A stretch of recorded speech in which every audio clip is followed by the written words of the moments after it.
रामकृष्ण हरी मंडळी, संत मंडळी, भाविक मंडळी, वारकरी मंडळी, श्रोते मंडळी, सर्वांना माझा रामकृष्ण हरी. आज सेवेकरता आपण नातरायांची भारुडामधली एक रचना घेणार आहोत. बाळसंतोष नावाचं प्रकरण आहे.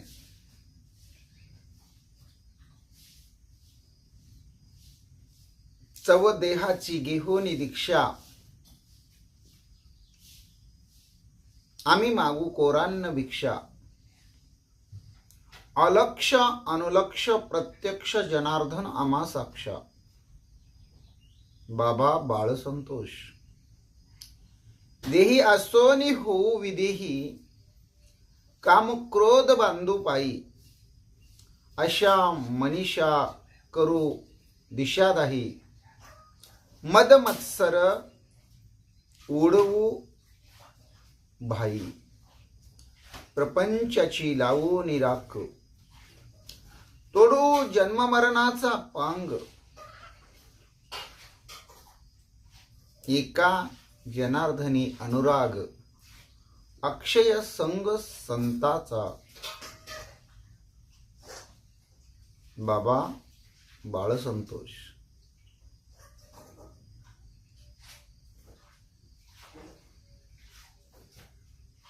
पांडुरंगा करू प्रथम नमन, दुसरे चरण संताची या.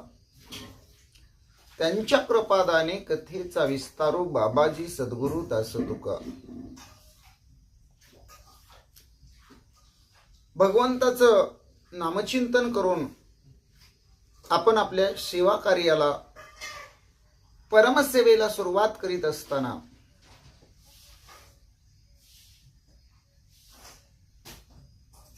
भारुड म्हणजे बहुरूढ,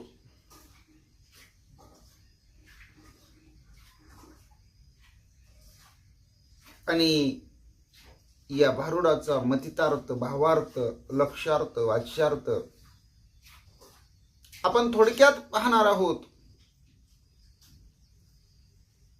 चौ देहाची घेऊनी दीक्षा.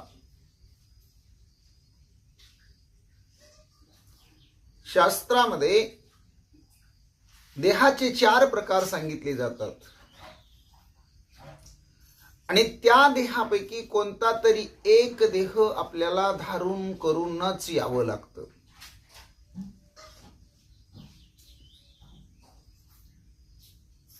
चार देह कोणते? तर पहिला सांगितला जातो स्थूल देह, याला आपण लिंग देह म्हणतो. शास्त्रामध्ये स्थूल देहाचा वर्ण सांगितलेला आहे रक्तवर्ण, ज्याला आपण औठातच प्रमाण देतो. हा स्थूल देह पंचमहाभूतात्मक असतो आणि या देहाला आल्यानंतर आपण काय करावं, तर आपल्यातली जी वासना आहे, आपल्यातली जी वृत्ती आहे, मन, बुद्धी, चित्त आणि अहंकार, हे जे आपलं भांडवल आहे, हे भांडवल शुद्ध तत्व जाणण्यासाठी आपण वापरलं पाहिजे.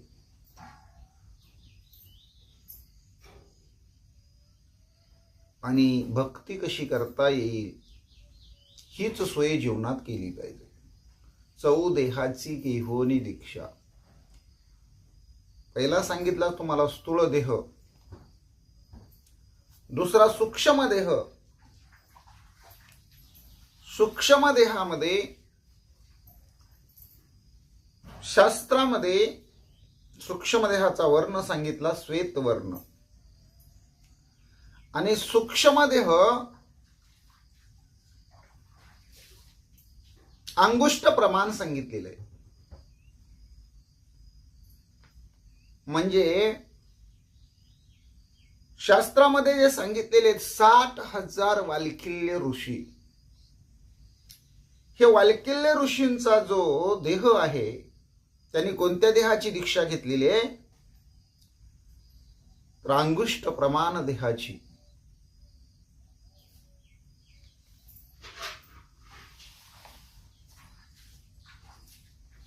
तिसरा देह आहे कारण देह.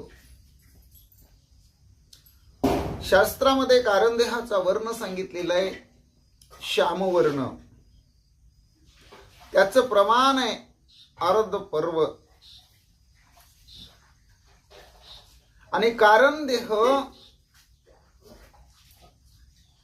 त्याला दुसऱ्या कोणत्याही गोष्टीचं भान नसतं. जो एकांतामध्ये असतो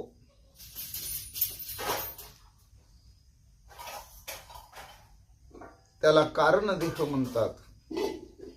ते दुजियाचे नाही भान, एकांती नांदे आपण. श्यामवर्ण अर्ध पर्व प्रमाण जान, तो कारण देह जाणावा. चौथा हे महाकारण देह. शास्त्रामध्ये महाकारण देहाचा वर्ण सांगितलेला आहे नीलवर्ण. त्याचं प्रमाण सांगितलेलं आहे मसुराची डाळ असते ना, त्या मसुराच्या डाळीच्या एवढं किंवा मसुरी एवढं त्याचं प्रमाण सांगितलेलं आहे. एवढा तो देह, त्याचं प्रमाण सांगितलेलं आहे.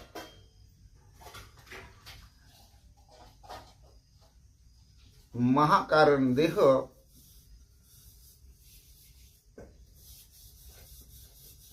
हा शुद्ध ब्रह्मामध्ये अति निपुण झालेला देह समजला जातो. आणि स्थूल देह, सूक्ष्म देह, कारण देह आणि महाकारण देह या चारीचा मिळून साक्षी असा असणारा हा महाकारण देह आहे. चौदेहाची गेहोनी दीक्षा, हे जे 4 देह सांगितले जातात त्याची आम्ही दीक्षा घेतलेली आहे.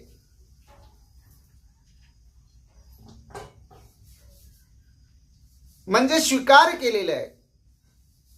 आम्ही मागू कोरान्न भिक्षा. आणि आम्ही काय मागणार आहे? तर कोरान्नाची भिक्षा मागणार आहे.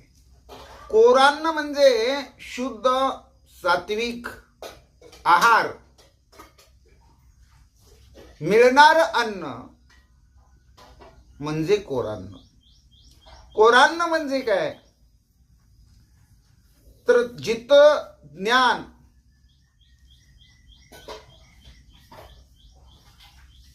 आणि प्रेम म्हणजे भाव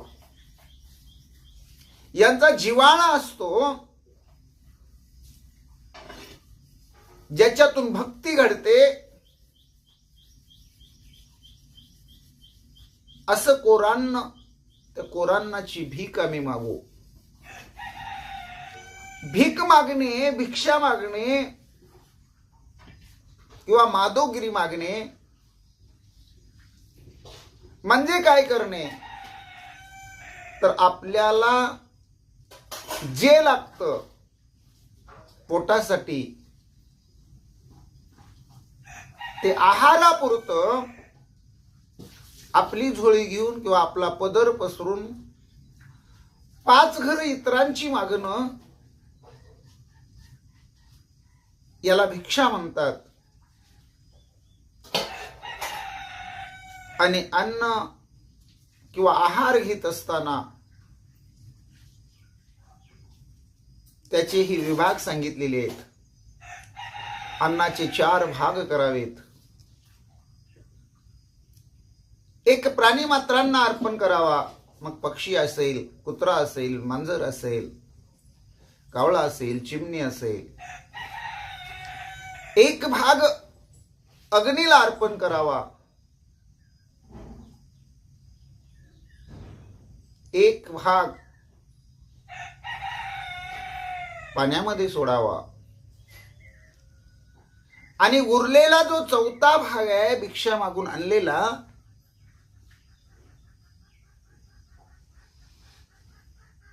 त्याच्यामध्ये तो आहार घेत असताना कुणी याचक असेल, कुणी अतिथी असेल, कुणीतरी आपल्या संगतीमध्ये घेऊन दोघांनी मिळून बसून ते अन्न सेवन करावं, असं भिक्षेचं शास्त्र सांगतं. आणि आम्ही काय करू, प्रत्येकाकडं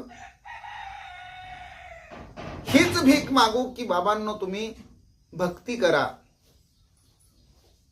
या देहाला तुम्ही आलेला आहे, नरदेह तुम्हाला प्राप्त झालेला आहे, तर आम्हाला तुम्ही कोरांनाची भिक्षा द्या. आम्हाला काय लागतं तर ब्रह्मरस लागतो, ब्रह्मरस घेई काढा, तेने पिडा वारेल.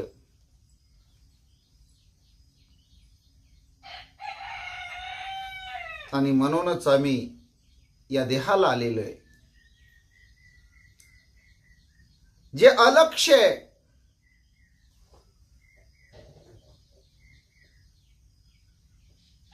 जे अनुलक्ष्य आहे, तेही आम्ही पाहू शकतो.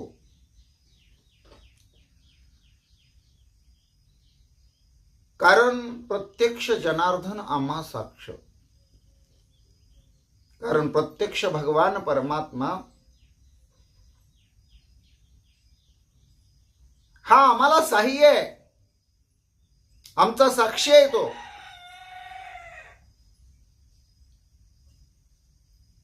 आपल्याला हा जो जन्म प्राप्त झालेला आहे,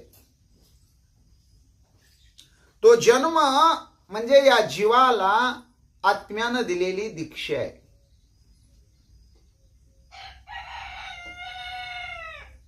म्हणजे तो एक स्वीकार आहे. कारण देहामध्ये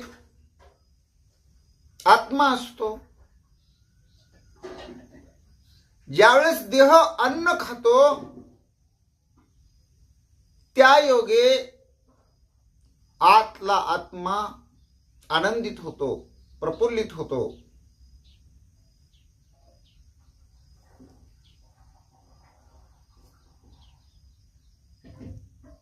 आणि आतमध्ये आत्मा आहे म्हणूनच आपण खाऊ शकतो, पिऊ शकतो, बोलू शकतो, बसू शकतो, उठू शकतो, भगवंताचं नामचिंतन करू शकतो, हरिकथा ऐकू शकतो, गाऊ शकतो, भजन करू शकतो. आणि ह्या सगळ्या ज्या पारमार्थिक क्रिया आहेत त्या अलक्ष्य आणि अनुलक्ष्य आहेत. म्हणजे जे मनबुद्धीला अगोचर आहे, जे डोळ्यालाही सहजासहजी दिसत नाही. काही काही गोष्टी पहा दुर्बिणीतून पाहाव्या लागतात, पण काही काही गोष्टी अगदी एवढ्या सूक्ष्म असतात, एवढ्या लहान असतात की त्या डोळ्यानं नाही दुर्बिणीनं सुद्धा दिसत नाहीत.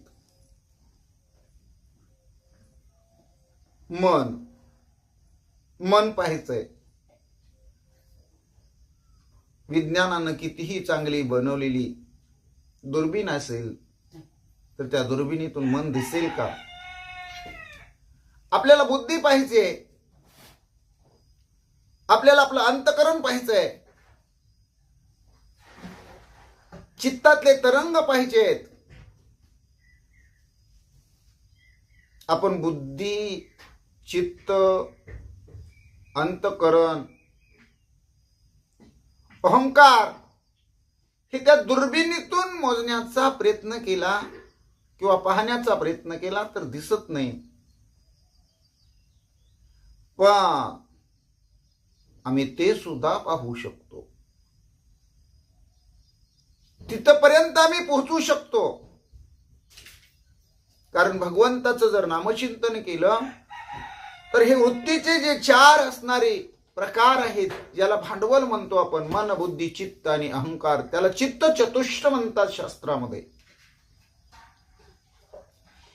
ही चित्त चतुष्ट जर आपण भगवंताशी लावली, भगवंताशी एकरूप केली, समरस केली, तर तो भगवान परमात्मा आम्हाला साक्षी होतो आणि आपण या अवस्थेला पोहोचतो. मन हे राम झाले, मन हे राम झाले, प्रवृत्ती ग्रासोनी कैसे निवृत्तीसी आले.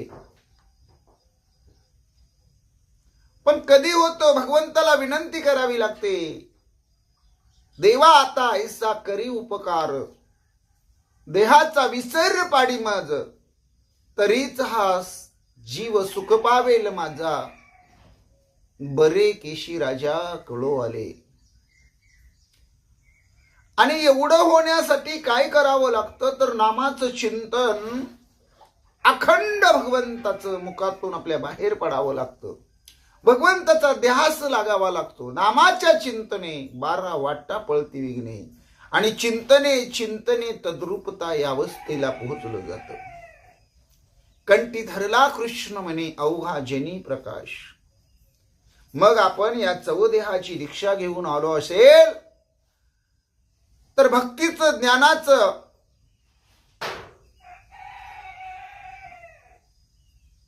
कोरान्नच आपण मागितलं पाहिजे, शुद्ध सात्विक अन्न मागितलं पाहिजे.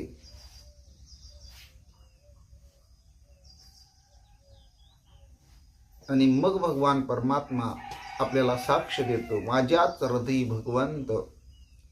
तो भगवंत मूर्तिमंत, तेने काय नव्हे प्राप्त, सौभाग्य संत त्रिजगती. आणि यातच बाबांनो खरं समाधान आहे, खरा आनंद आहे. जीवनामध्ये सर्व काही आहे, पण समाधान आणि आनंद सर्वजण हरवून बसलेले आहेत. तुम्हाला जर सुख हवं असेल, आनंद हवा असेल, तर जाऊ देवाची या गावा, देव देईल विसावा, देवा सांगो सुख दुःख, देव निवारील भूक.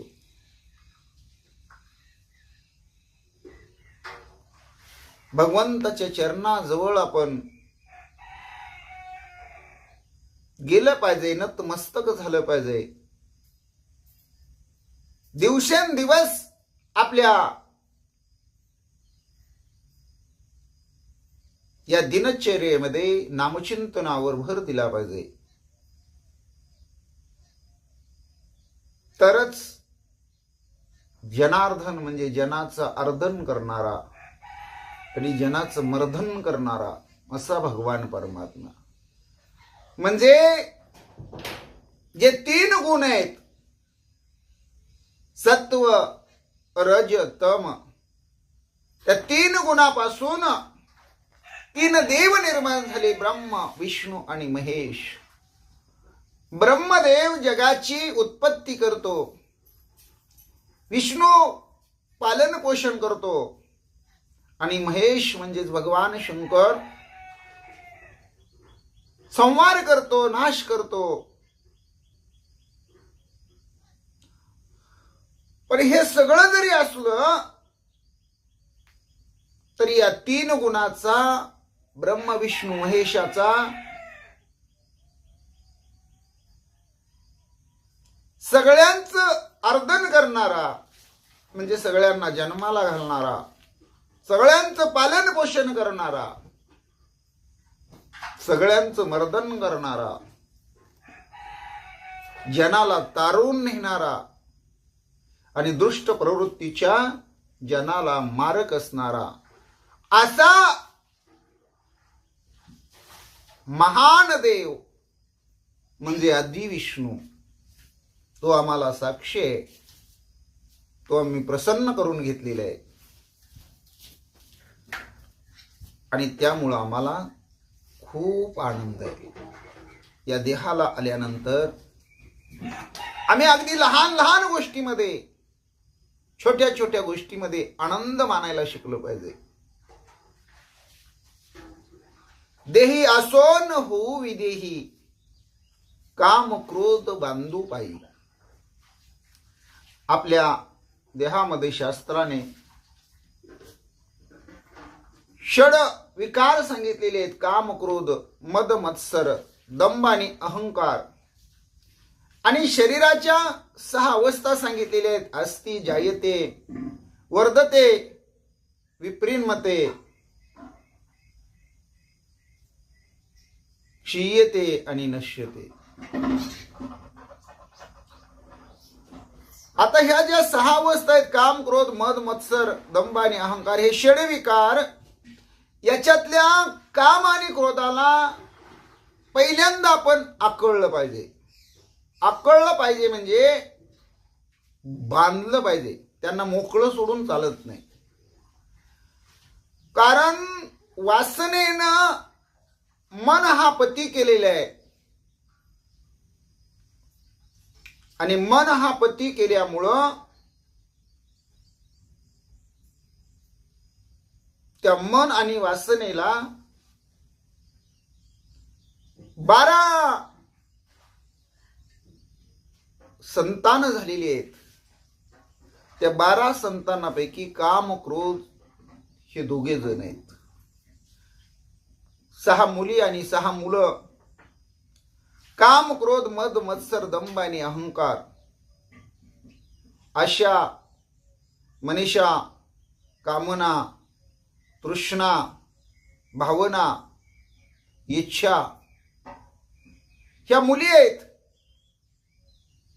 आणि मुलापैकी काम आणि क्रोध 2 मुलं आहेत. काम शास्त्र सांगतं डोळ्यामध्ये निर्माण होतो. पण डोळ्यामध्ये निर्माण झालेला काम डोळ्याला काहीच करता येत नाही. डोळा तर पराधीन आहे.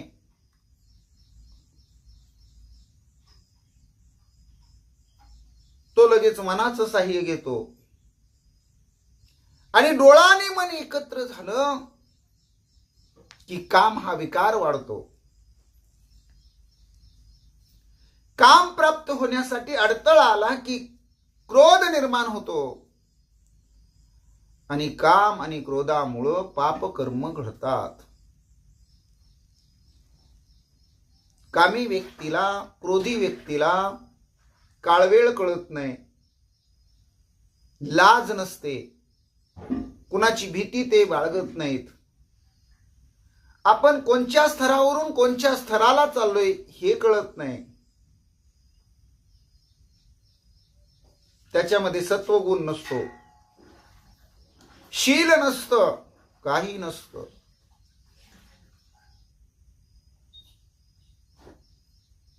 पण आपण जर भगवंताचं नामचिंतन केलं तर हे जे विषय आहेत ना, काम, क्रोध, हे विषय आपण बाजूला ठेवतो. सहजासहजी ते बाजूला राहतात. इंद्रियांना आपण विषयाचे चोचले पुरवू देत नाही. इंद्रियावर नियंत्रण ठेवतो. विदेही अवस्था होणं म्हणजेच विषयाला त्यागणं. विषयाला त्यागणं म्हणजे काय तर आपले विषय भगवंत स्वरूपमय होणं, ब्रह्म स्वरूपमय होणं. विषयी विषर पडला निसेस, अंगी ब्रह्मरस ठसावला. पण हे कधी होतं? माझी मज झाली अनावर वाचा, छंद या नामाचा घेतला असे. आपलीच वाणी, आपलीच वाचा एवढी अनावर होते, जीभ एवढी अनावर होते की ते भगवंताच्या नामचिंतनाशिवाय, भक्ती मार्गाशिवाय दुसरा मार्गच अवलंबत नाही. आणि म्हणून देही असो नि होऊ विदेही, काम क्रोध बांधू पायी. आता काम क्रोध आपल्या शरीरामध्ये निर्माण होतात. आपण त्याला आकळणार आहे म्हणजे बांधणार आहे. मग त्याला कुठं बांधायचं? अशी एखादी मेक आहे का? अशी एखादी खुंटी आहे का? कारण परमार्थामध्ये आल्यानंतर अगोदर खुंटा हलवून बळकट करावा लागतो. आधी खुंट करा हलवून बळकट. बघा, पूर्वी जाती असायची, त्या माता माऊल्या दळण दळायच्या. त्यावेळेस त्या जात्याला खुंटा असतो, तो खुंटा मारला जायचा. वरच्या पाळीला खुंटा बसवला जायचा. त्याच्यामध्ये नारळाचं ते केसर वगैरे बसवलं जायचं आणि अगदी पारेनं हातोड्यानं तो खुंटा बसवला जायचा. पण दळण दळायच्या अगोदर परत एकदा ती माता माऊली अशी हलवून खुंटा बघायची, म्हणजे बळकट बसलेलं आहे का, व्यवस्थित बसलेलं आहे का. दळताना पुन्हा खोळंबार तर होणार नाही ना. म्हणजे अगोदर परमार्थामध्ये आल्यानंतर एकविध भाव धारण केला पाहिजे. एकविध आम्ही न धरू पालट, नाही संडू हे वाट सापडली. एक गावो आम्ही विठोबाचे नाम, अनेकाचे काम नाही आता.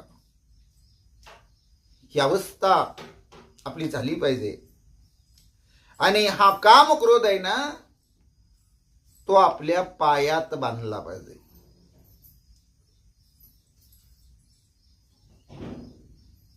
कारण पायाखाली तो तुडवला गेला पाहिजे, चिरडला गेला पाहिजे. त्याची जागा आपल्या पायातच आहे. जसं आपण पाहतो की नाचणारी ती नर्तिका असते, ती सुंदरी असते, पायामध्ये घुंगरू बांधते, चाळ बांधते आणि नाचते, म्हणजे आपली कला सादर करते. भाविक भक्त हो, ती घुंगर गळ्यात बांधून नाचलं तर शोभा देतील का? तीच घुंगर तिनं जर वेणीत किंवा बुचड्याला लावली आणि नाचायला चालू केलं तर शोभा देतील का? म्हणजे घुंगराची जागा जशी पायातच आहे, किंवा आपण म्हणतो पायातील वाहन पायी बरी,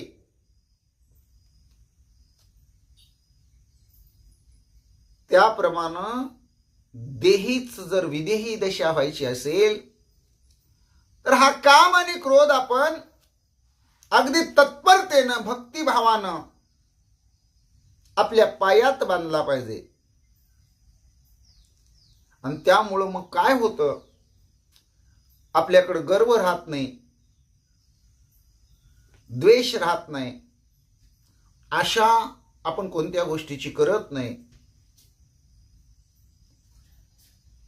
ही जी आसक्ती असते ना, आसक्ती, हे पाहिजे ते पाहिजे, हे असावं ते मिळावं, आपल्यालाच मिळावं, आपल्या व्यतिरिक्त कुणाला मिळू नये, आपल्या ताटातलं पण आपणच खायचं आणि दुसऱ्याच्या ताटातलंही आपणच खायचं, किंवा ते आपल्यालाच मिळावं, ही जी आसक्ती असते, हे काम क्रोध जर आपण पायात चाळासारखी बांधली ना,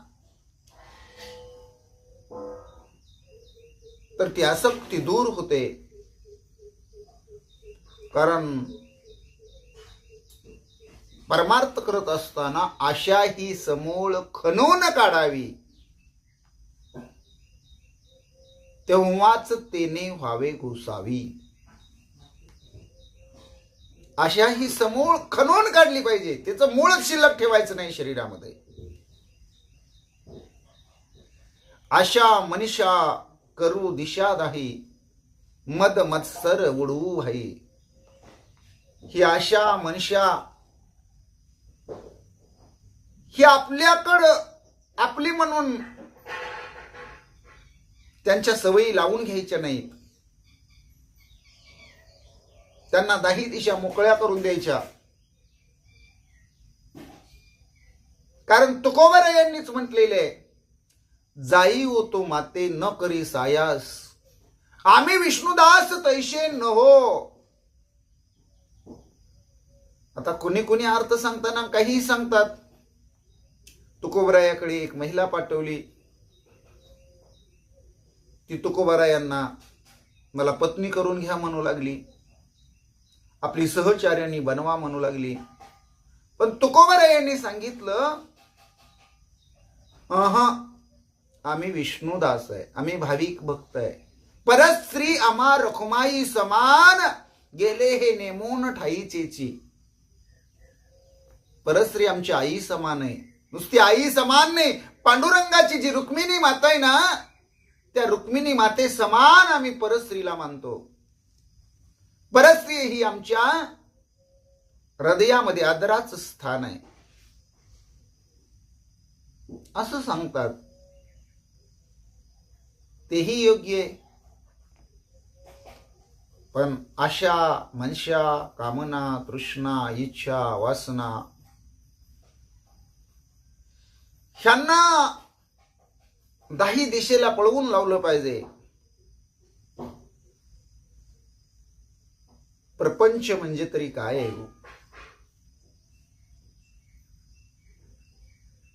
ह्या सगळ्यांचा या शरीरामध्ये मेळ, मन, बुद्धी, चित्त, अहंकार, पंच ज्ञानेंद्रिय, पंच कर्मेंद्रिय, त्याचबरोबर मद, मत्सर, काम, क्रोध, दंभ आणि अहंकार, आशा, मनशा, तृष्णा, कामना, वासना, इच्छा, ह्या सगळ्यांचा मेळा म्हणजे प्रपंच आहे. आणि वास्तविक पाहता संसार किंवा प्रपंच म्हणजे काय? तरी प्रकृती पुरुषाचा खेळ आहे. प्रकृती म्हणजे काय? प्रकृती म्हणजे रात्र, पुरुष म्हणजे दिवस. रात्र आणि दिवसातून आपण केलेला 8 तास म्हणजे संसार किंवा प्रपंच. आणि संसार किंवा प्रपंच कसं आहे तर दुःख मूळ आहे. संसार दुःख मूळ, चोहीकडे इंगळ, विश्रांती नाही कोटे, रात्रंदिवस तळमळ. दुःख बांधवडी आहे हा संसार. म्हणून कुठल्याही प्रकारचा मद आपल्यामध्ये निर्माण होता कामा नये. आणि मद कधी निर्माण होतो तर आपल्यामध्ये रजोगुण वाढला की आपल्यामध्ये मद निर्माण होतो. पण मद मत्सर वडवू भाई. मद आणि मत्सर हे दोघं भाऊ आहेत. म्हणजे काम क्रोधाचे हे दुसरे 2 भाऊ आहेत. काम, क्रोध, मद, मत्सर, दंभ आणि अहंकार हे 6 जण भाऊ आहेत. पहिल्यांदा काम क्रोधाला आपण पायात बांधलं पाहिजे आणि मद मत्सराला उडवून दिलं पाहिजे. आपल्यामध्ये रजोगुण कसा जागृत होतो? हा मी बळकट झाला का नाही, मी शहाणा, मी अतिशहाणा. पण आपण याचा विचार केला पाहिजे. परमार्थामध्ये मीपणा, अहंकार, गर्व, अभिमान, ताटा, मस्ती, रग, गुर्मी हे चालत नाही. कारण अभिमान कोणाशीच नस आहे, तो भगवंती कैसे निस आहे.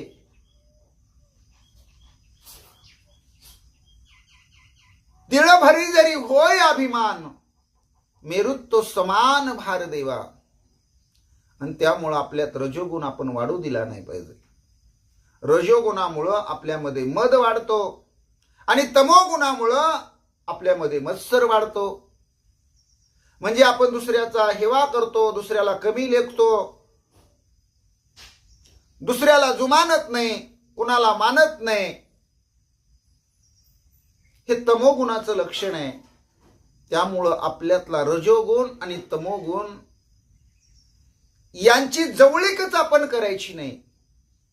आणि त्यामुळं काय होतंय तर मद मत्सर ओढवू भाई. या 2 भावांना वरच्यावर कसं संपवायचं, उडवायचं, आतमध्ये यांना प्रवेश करू द्यायचा नाही, याचा वास्तविक विचार प्रत्येक क्षणाला आपण केला पाहिजे. क्षणोक्षणी हाची करावा विचार, तरावया पार भवसिंधू. नाशिवंत देह जाणार सकळ, आयुष्य खातो काळ सावधान. बाबांनो, आयुष्याच्या साधने सतचित आनंद पदवी घेणे. तुम्ही भगवंताच्या स्वरूपाप्रमाण व्हाल. राम म्हणता रामची होई जे, पदी वैसोनी पदवी घेई जे. पण हे विकार तुमचे गेले पाहिजेत. कारण भगवान परमात्मा आतमध्ये कधी येऊन राहतो. चिंता ती पळाली गोकुळा माहेरी, भितरी प्रवेश केला देवे. आपल्या आतमधली जी काळजी आहे, चिंता आहे, हा भयानक रोग आहे. तो रोग संपला पाहिजे. आणि तो रोग संपायचा असेल तर आपण चित्तानं चिंता न करता चित्तानं चिंतन केलं पाहिजे. चिंता सोडली पाहिजे. ते चिंतन भगवंताचं केलं पाहिजे. कोणत्या भगवंताचं केलं पाहिजे? त्यासाठी आपण अगोदर एक देव केला पाहिजे. आपुला तो एक देव करून घ्यावा. तेने विना जीवा सुख नोहे. एरती माईक दुःखाची जनिती नाही आधी अंती अवसान. आणि एवढं सगळं आपण सहजासहजी करू शकतो. भक्तिपंत बहु सोपा. या भक्तिपंतानच ह्या येण्या जाण्याच्या ज्या खेपा आहेत ना, सगळ्या आपल्याला थांबवता येतात, दूर करता येतात. जन्म मरणाच्या या रहाट गाडग्यातून आपल्याला सुटता येतं. त्यासाठी आपण काय करावं लागतं? प्रपंचाची लावून राख, तोडू जन्म मरणाचा पांग.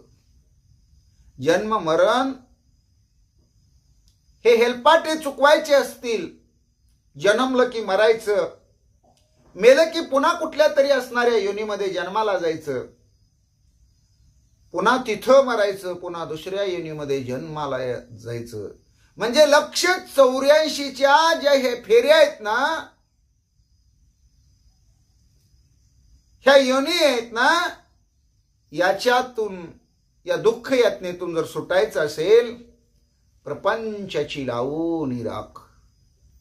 गोसावी व्हायचं, दीक्षा घ्यायची, महाराज व्हायचं म्हटलं की अंगाला राख लावावी लागते. आणि ती राख कशाची लावायची? तर प्रपंचाची राख करायची. प्रपंच हा कधी होत नाही, कुणी केला नाही, आजपर्यंत कुणाचा झाला नाही. आणि परमार्थ पूर्ण झाल्याशिवाय राहत नाही. परमार्थ महादन जोडी देवाचे चरण. म्हणून ह्या प्रपंचाची आस्था न बाळगता, प्रपंचाविषयी संसाराविषयी प्रेम न बाळगता, आपला जो श्वास आहे तो श्वास कुणाच्या सत्तेने चालतो? भगवान परमात्म्याच्या सत्तेने चालतो. आणि आपण दीक्षा घेतली तर आपला श्वास आपण जर भगवंतासाठी चिंतनामध्ये जास्त काळ वापरला तर तेच भगवंताच्या प्राप्तीचं साधन बनतं. आपलं अनुसंधान म्हणजेच आपलं लक्ष सार स्वरूप असणाऱ्या भगवंताकडे लावलं पाहिजे. फलकट तो संसार येते सार भगवंत. प्रपंचातली दुःख टाकून द्यायची, आपला एक देव निवडायचा, तो देव आपला करून घ्यायचा. म्हणजे देव आपला करण्यासाठी आपण अगोदर त्या देवाच्या मार्गाला लागलं पाहिजे. देवाच्या मार्गाला लागत असताना गुरु करून घेतला पाहिजे. भगवंताची माळ गळ्यामध्ये घातली पाहिजे. आणि सद्गुरूला साक्षी ठेवून त्यांनी जो दिलेला नाममंत्र आहे त्याचं साधन केलं पाहिजे. आणि मग ही प्रपंचातली जी केवळ आणि पोकळ दुःखे आहेत ती आपल्याला टाकता येतात. म्हणजे प्रपंचाची राख करता येते, रांगोळी करता येते, प्रपंचाला गौण स्थान दिलं जातं.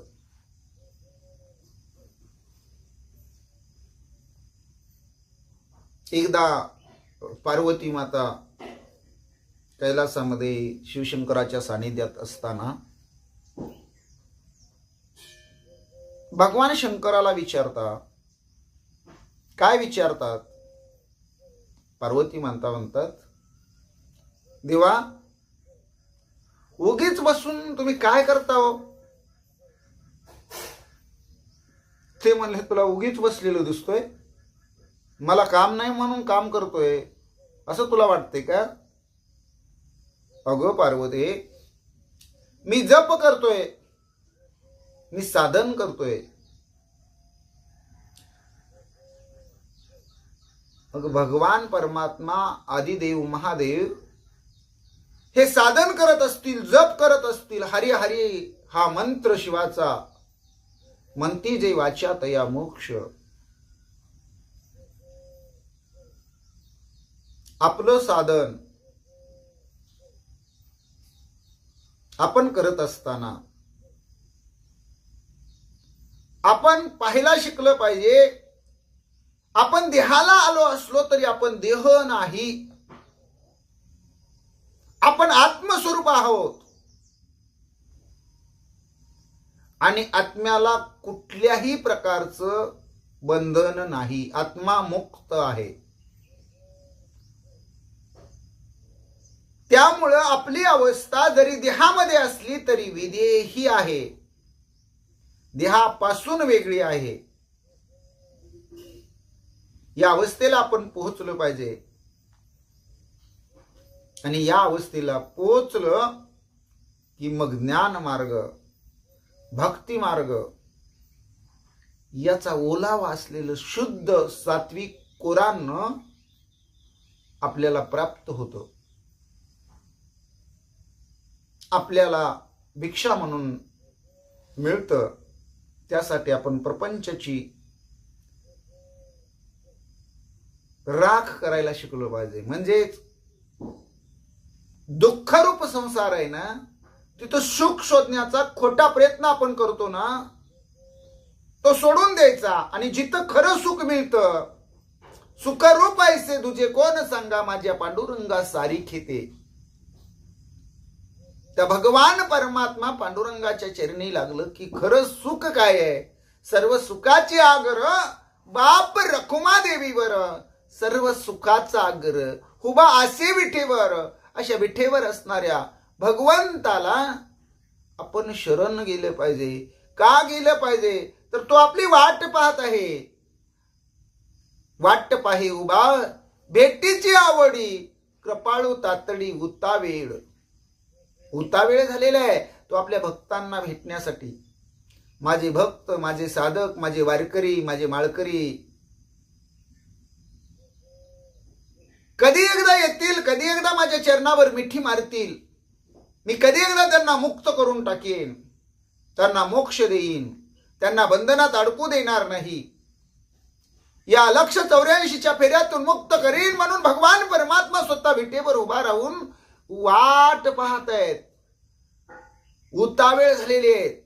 आपल्या भेटीची त्यांना आवड निर्माण झालेली आहे. आणि अशा भगवंताला आपण भेटलं पाहिजे. त्यासाठी आपण सद्गुरू केलं पाहिजे. कारण देवाला भेटायचं असेल, देव प्राप्त व्हायचं असेल, देवाची दर्शनाची अभिलाषा, देव प्राप्त व्हावा असं जर वाटत असेल तर देव आणि साधक याच्यामधला सद्गुरू हा दुवा आहे. म्हणून आपण गुरु केला पाहिजे. आणि गुरुच्या चालीनं, गुरुच्या मार्गदर्शनानं, गुरुच्या नाममंत्राच्या बळावर आपण भक्ती केली पाहिजे. तो मार्ग आपण स्वीकारला पाहिजे. तर मग प्रपंचाची अंगाला राख लावता येते.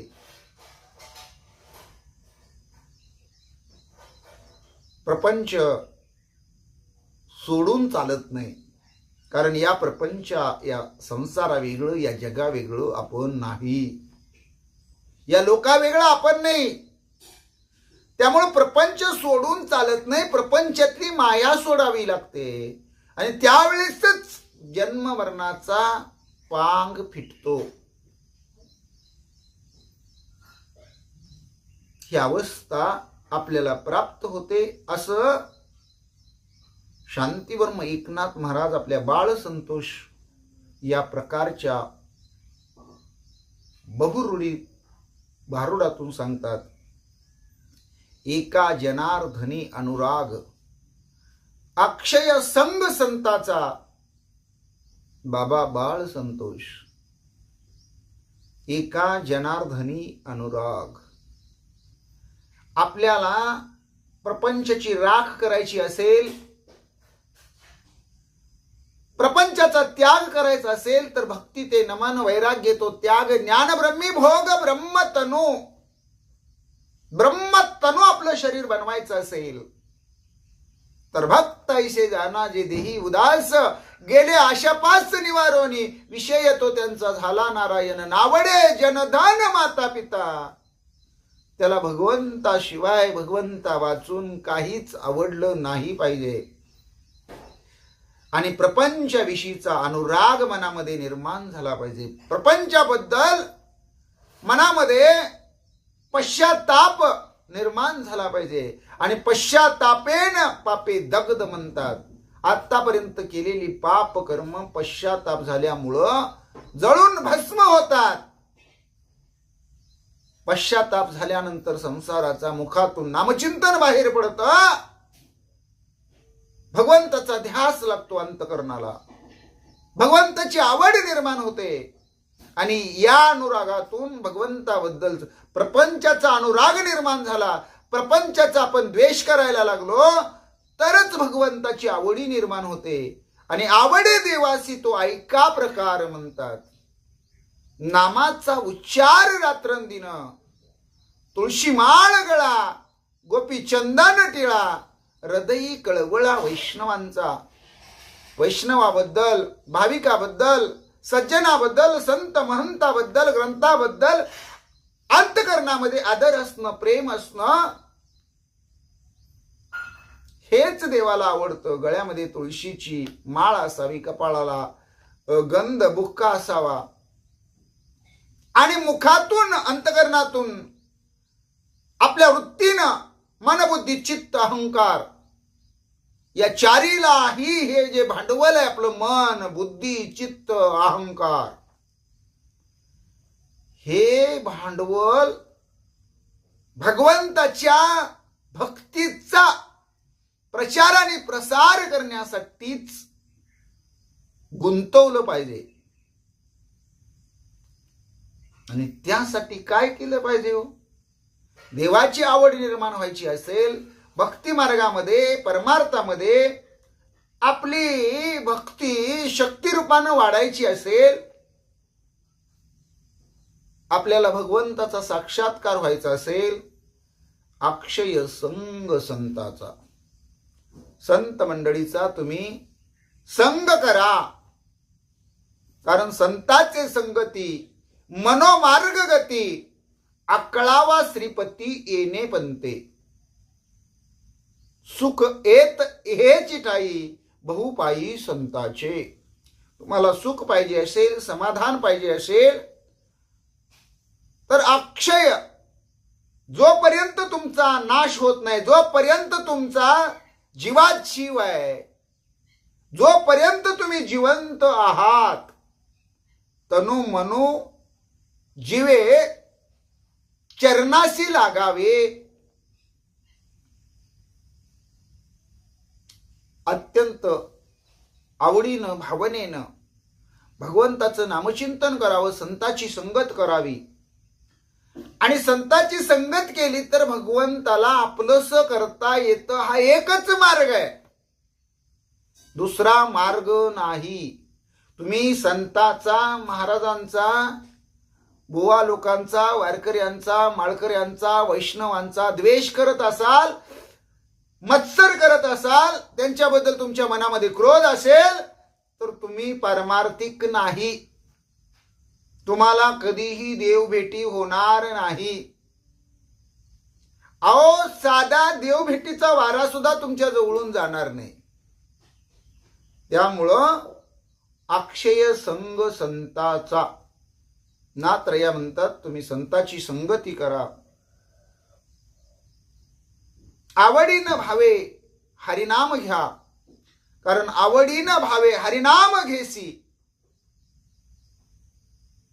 भगवंताचं जर आवडीनं भावनेनं हरिनाम घेतलं तर भगवान परमात्मा आपली काळजी करतात.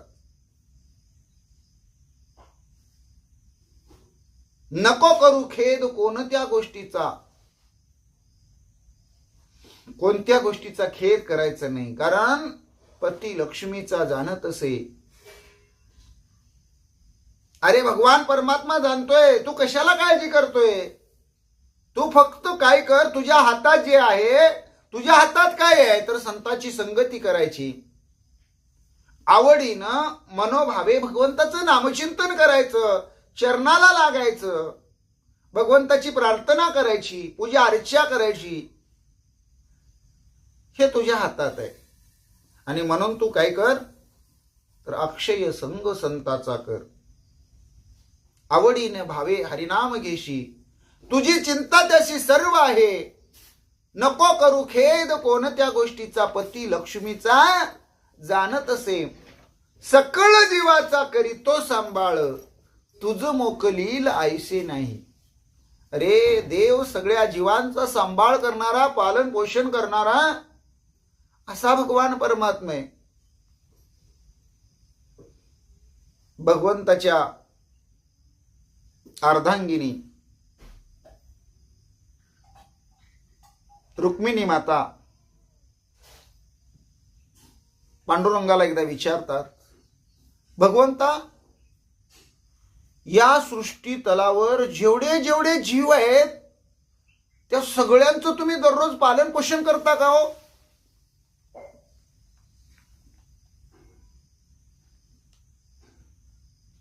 भगवान परमात्मा पांडुरंग म्हणतात, काय तुला शंका वाटते का रुक्मिणी?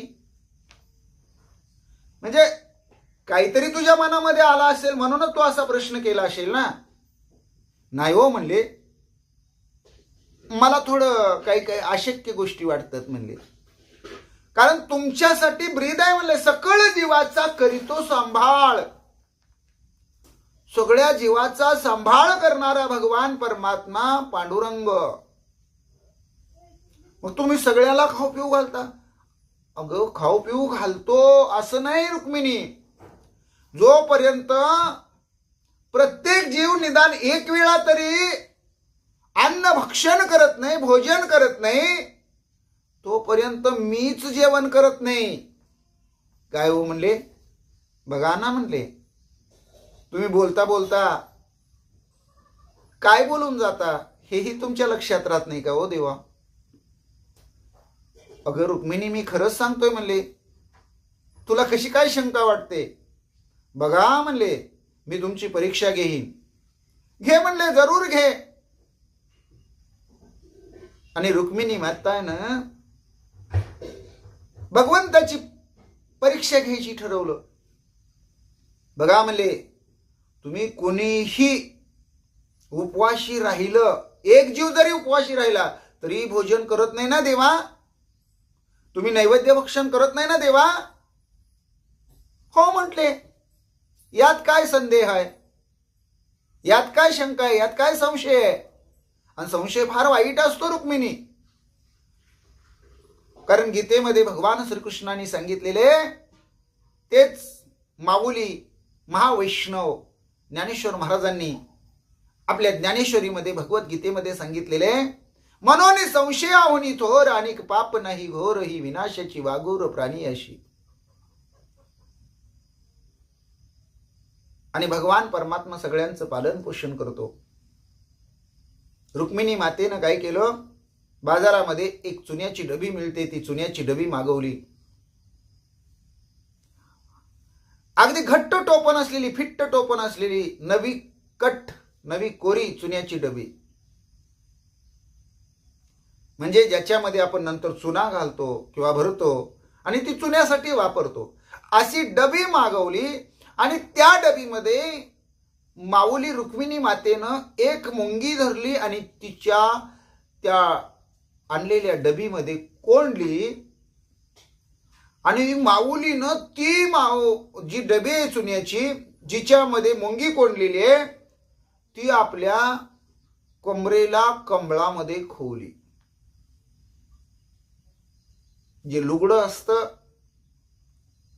त्या माता माऊली लुगडं नेसताना त्या लुगड्याची गोल अशी वळकटी कमरेला करतात.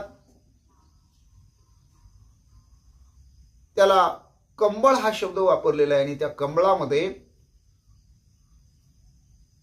त्या चुन्याच्या डबीमध्ये ती मुंगी कोंडलेली आणि ती डबी कंबळामध्ये असते.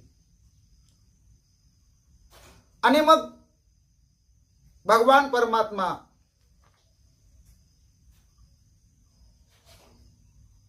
भोजनाला बसतात. रुक्मिणी माता त्यांना भोजन वाढते. देवांचं भोजन आटोपतं. रुक्मिणी माता प्रश्न करतात, देवा आज कस काय तुम्ही जेवला? म्हणले, तुम्ही म्हणता की एक जीव जरी या जगामध्ये उपवाशी असेल, त्यानं एक वेळ जरी अन्न भक्षण केलं नसेल, तरी मी अन्न स्पर्श करत नाही, मी जेवत नाही. आणि एक जीव उपवाशी आहे ना म्हटले देवा. ते म्हणले, दाखव मला कोणता जीव उपवाशी आहे, मला पाहू दे तरी एकदा. रुक्मिणी मातेनं आपलं कंबळ खोललं, त्याच्यातून ती डबी काढली, डबी उघडली. आणि उघडल्याबरोबर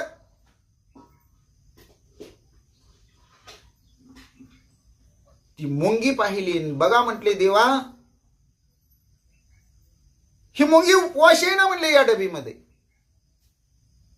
देव म्हणले, अगं रुक्मिणी पहा तर त्या मुंगीकड. तर मुंगीच्या तोंडामध्ये साखरेचा कण होता. हे रुक्मिणीनं पाहिलं. बंदिस्त डबीमध्ये मुंगीच्या तोंडामध्ये साखरेचा कण कुठून आला, या प्रश्नाचं उत्तर गवू नये.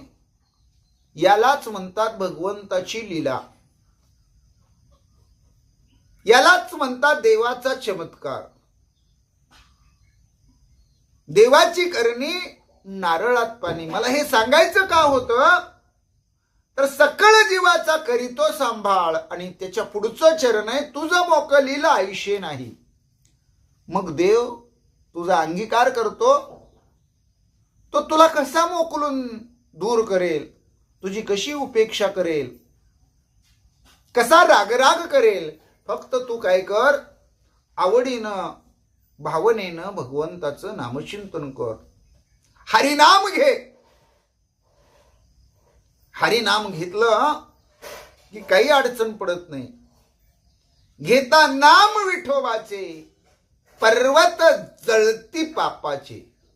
अहो, पाप डोंगरा एवढं जरी साठलं असेल, तरी भगवंताचं नामचिंतन केलं की ते भस्म होतं.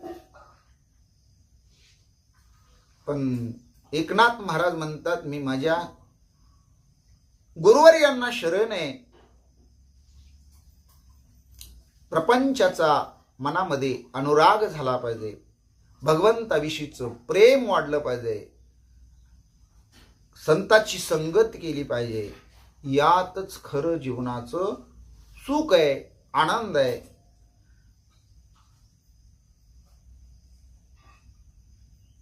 संताची संगत करणं आता फार अवघड झालेलं आहे. खरा संत कोण, म्हणजे खोटे संत पण या जगात आहेत का? तर भरपूर. तुकोबराय यांचंच प्रमाण आहे.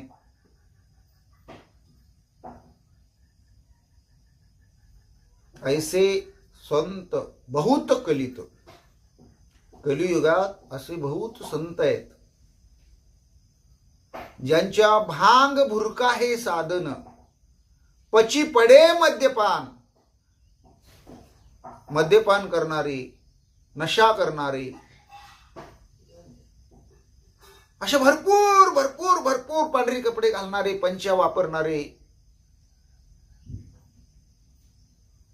गुरुशिवाय माळा गळ्यामध्ये धारण करून जगाला वेड लावणारे, जसे भोंदू म्हणतात ना, म्हणून तुकोबराय म्हणतात, ऐसे कैसे झाले भोंदू, कर्म करोनी म्हणती साधू, अंगा लावून या राख,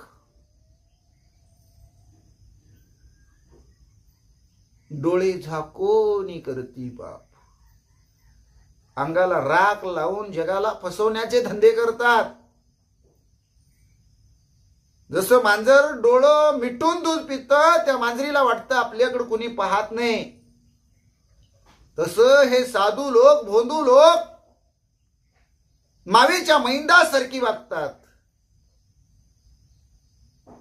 मग संत कुणाला म्हणावं? खरा संत कसा ओळखावा? अहो, आपलं काही एवढं आयुष्य का? संताची भेट घ्या. समजा आपल्याला हा संत वाटला, हा खराय की खोट आहे, हा भाविक आहे की अभाविक आहे, आस्तिक आहे की नास्तिक आहे, हे ओळखण्यातच आपलं आयुष्य जायचं. आणि मग आपण संगती कधी करायचो? मग आपण त्यांना गुरु कधी करून घ्यायचो? तर नात्रयांना हा भाव प्रगट करायचे की जे संत होऊन गेले, मग वैराग्यांचा मूर्तिमंत पुतळा, जगाचे जगद्गुरु संत तुकोबाराया, महावैष्णव माऊली ज्ञानेश्वर महाराज, निवृत्तीनाथ असतील, सोपानदादा असतील, मुक्ताबाई असतील, नामदेवराय असतील, चोखोबाराय असतील, सावतामाळी असतील, असे अनेक संत संत चरित्रामध्ये जेवढे जेवढे उल्लेख केलेले आहेत, मग कानोपात्र असेल, जनाबाई असेल, मीराबाई असेल,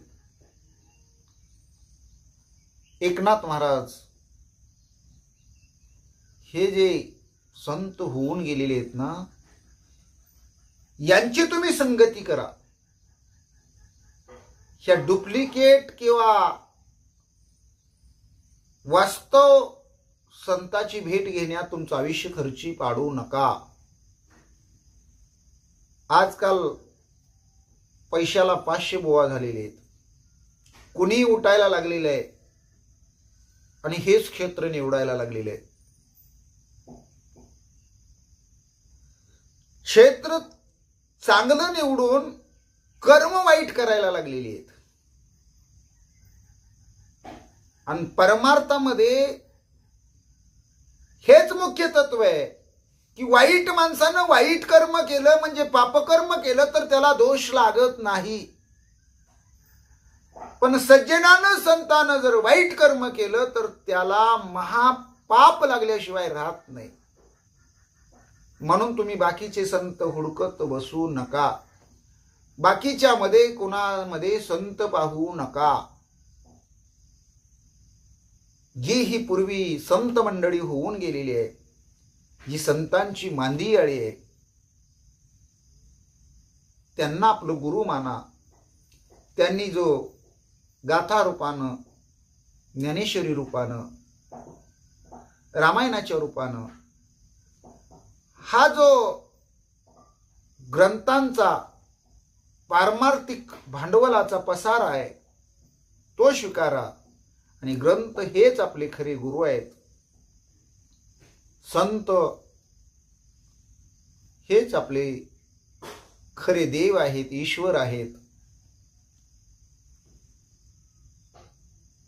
गुरु हा संत कुळीचा राजा, गुरु हा प्राण विसावा माझा, गुरुविन देव नाही दुजा पाहता त्रैलोक्य. म्हणून अशा संतांना, अशा महंतांना, अशा महात्म्यांना तुम्ही गुरु करा आणि त्यांच्या ग्रंथाच्या मार्गावर तुम्ही चाला. यातच तुमचं खरं सुख आहे. यातच तुम्हाला छोट्या छोट्या वाक्यरचनेमध्ये छोट्या छोट्या गोष्टीमध्ये सुख लाभेल, आनंद प्राप्त होईल आणि तुमचं जीवन सुखकर, आनंदमय, भरभराटीचं अशा प्रकारचं जाईल. म्हणून बाबांनो, तुम्ही भक्ती मार्ग स्वीकारा.